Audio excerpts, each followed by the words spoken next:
Hey, welcome back to Milton Daily Homes. Chuck here. No glasses and this. I don't know what this is, but I'm trying it. 9 listings for today. A lot of good stuff in kind of the entry point.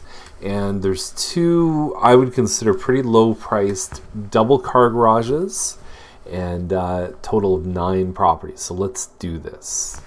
So I'm not going to go super hardcore into the listings. I'll try and be quick on them. This one is a Cherrywood or an Ashfield model. It's like 1050 square feet. You do have a sidewalk here, so you could just do 1 car in the driveway. The garage is extra long. Upstairs, you've got a kitchen overlooking. That's your balcony, and then that overlooks green space. That's valuable, although I've seen stuff on Finney that really hasn't, I guess, sold for a premium. So I like this. I like not having, another 3-story townhouse or a 2-story townhouse in front of me. That is excellent. And it kind of faces northwest. You'd get a little bit of the sunsets to the west because Milton's on a bit of a tilt. But good solid finishes here. Your living dining, it's nice to have a tree there. You gotta be careful because it just there's not a lot of space in here. So even a tree can throw off your whole perception of space. And then 2 bedrooms upstairs with 1 full bathroom. And the price is really good. So the next one here on Reichert is just under 1,300 square feet. So it's but 250 square feet larger. End unit, and it has the 3rd bedroom, still just 1 bathroom upstairs, and it's a little over $20,000 more. I actually think, given what else has been selling and what else is even out there right now, both of these are priced well for what they are. And the other nice thing I look at sometimes too is this one's for sale, but you've got someone who put a nice little pergola up here, and you can see the landscaping. I find in these townhouses, you really got to watch who your neighbors are. Just because it's kind of the lowest barrier to get in, you find that sometimes that leads to some people you may not want to have as neighbors. So when I see something like this, I say there's a good chance those guys are probably people who like to take care of their home, all that kind of stuff. So that's the story on those 2. Both good entry-level homes. They're called village townhouses, so they don't have a backyard. They have a small front yard, and then they have the balcony up on the 2nd floor. Okay, so we're going to go through the rest of the list here. Again, pretty quick. So this one is a 1,600 square foot home on Barclay, and $629 is the price. I believe this area of Barclay faces Thompson Road. So the street itself is very quiet, but you're going to get the road noise from Thompson. You also have 2-car parking in the driveway.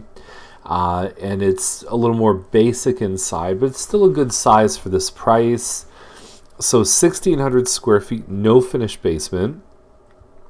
Then we've got Timmer here, which is an end unit townhouse, 1,500 square feet without a finished basement, for $5,000 more.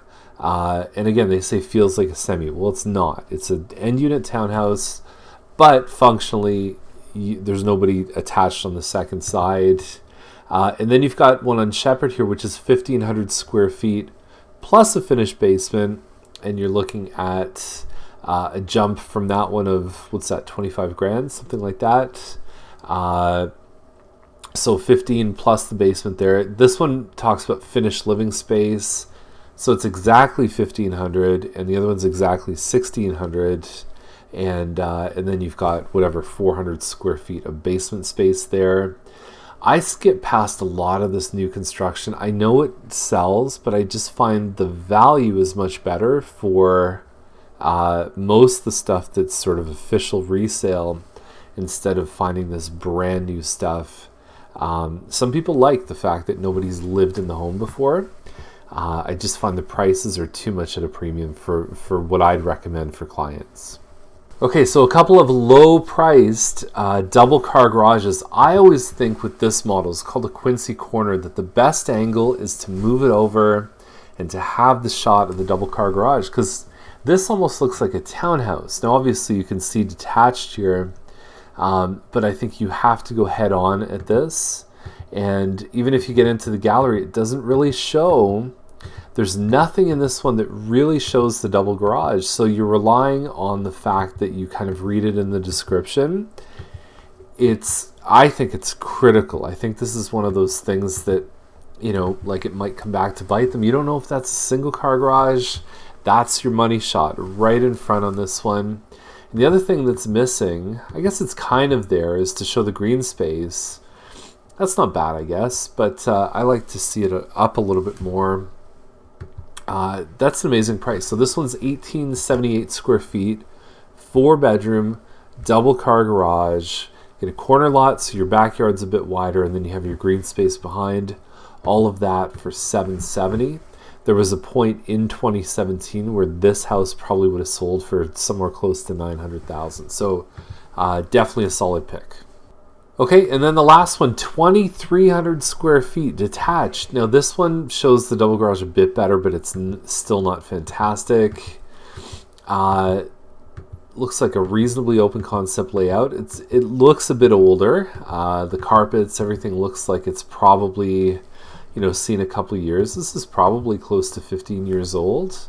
But for $788 to get a finished basement, even just cost of materials to finish it, if it's halfway decent, you don't need to rip it out. There's some value there.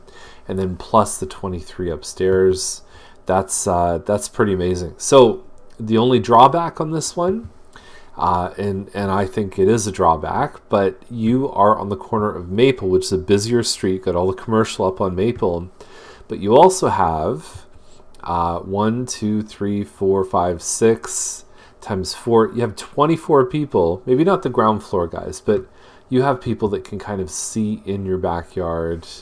I don't know if I love being across the street from a condo and having a busier street, but the location there probably takes a bit of a hit. I still think to get this one under $800,000, if you were to get in and you could fix it up and make it look really pretty for less than $850, so in other words, you got a $60,000 budget. I think this one looks good long term and really good access to the highway. You've got lots of access to the commercial shopping, and from here it's probably about a 15-minute walk to get to the GO train. Maybe a little closer to 20, but it's got that going for it too, which if you look at 10, 20 years from now, I think it's going to be a huge separator of value for this versus a lot of other areas. All right, there we go. That's the list. If you have any questions, you want to see anything in this list, reach out to us. We are always here to help. 905-693-9346.